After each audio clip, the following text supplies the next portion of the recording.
Good morning, Kevin Kozlowski, Comox Valley Dodge. Hey, I was talking to Nick. Nick's a great guy. He's only been here for about 3 or 4 months. I've been with Dodge since, 1993. So I've got a lot of experience with Chrysler, but more importantly, I'm a truck expert. I wanted to send you just a quick video because I understand you've got some questions regarding our factory air ride suspension. Here's my understanding. Nick tells me that you're going to be packing about 5,400 pounds, which is a very good-sized heavy camper. My dad had a 97 Ram that did not have an air ride suspension.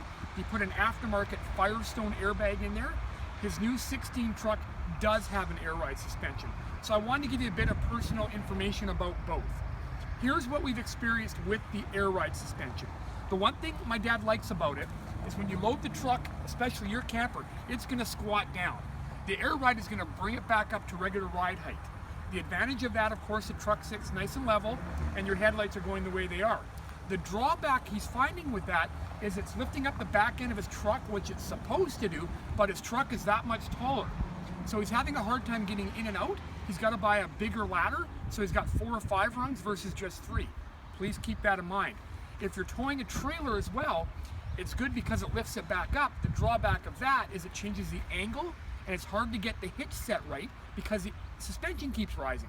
So it's a bit of a conundrum with that.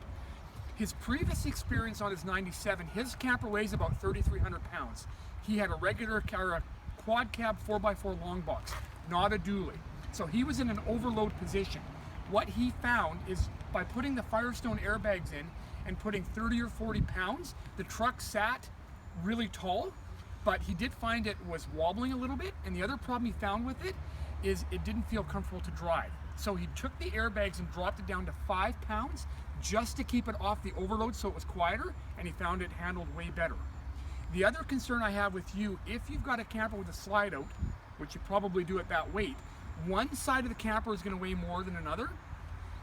The manual airbags, you can adjust your air. So if you've got weight on the right side, you can bring that side up and keep the left side down. You can configure it the way you want. It's very easy to do, not an issue, and very, very reliable.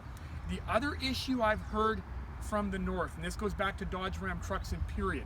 Hopefully Nick has gone over DEF fluid with you, but one of the advantages of our truck, the pumps suck the fluid out of the line so they don't freeze in cold weather, and the tank is heated.